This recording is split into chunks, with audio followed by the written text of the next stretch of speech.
The season you plant is not the season that you reap. Yes, the season that you plant is not the season that you reap. That is one of the best ironies of life. The Bible says that there is a time for everything, and it has been proven over time, worldly and philosophically, that there's a time for everything, and life is full of seasons. The season that you plant is not the season that you actually reap. There are times in your life when you are planting.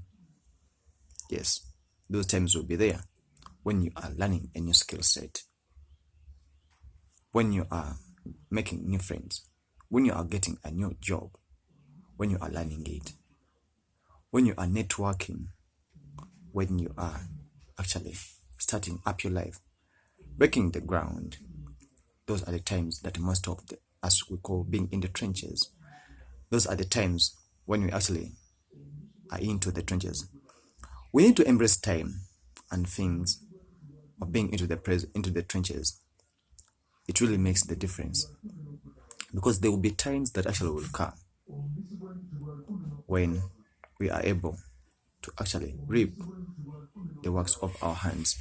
The Bible says, "I'll bless the works of your hands."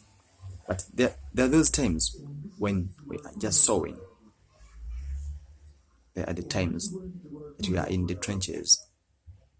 Yeah.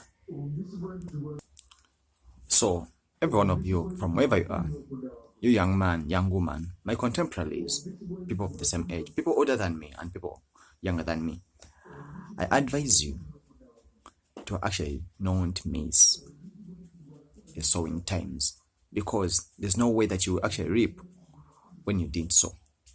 Actually, they go together.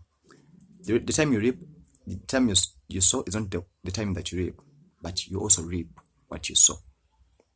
Are you sowing to actually wait for the reaping season to come? Because that time will always come when you are going to reap, when other people are reaping.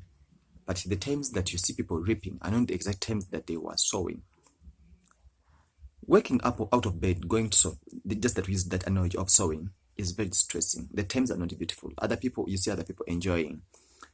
It is inconveniencing, but it is that time that you actually are really sowing. Because there will also come a time when you are reaping and other people are sowing. Sowing is stressing when you actually don't have everything aligned or gathered together or into it, going your way. It is inconveniencing. It's a lot of stress and it's a lot of pressure going on, because there's a way you want life to be, and it isn't actually the way you want it at a certain time. But believe me or not, things actually have gestation periods. Everything, there's a period it takes for people to actually break ground, grow up, and even harvest from their labors and their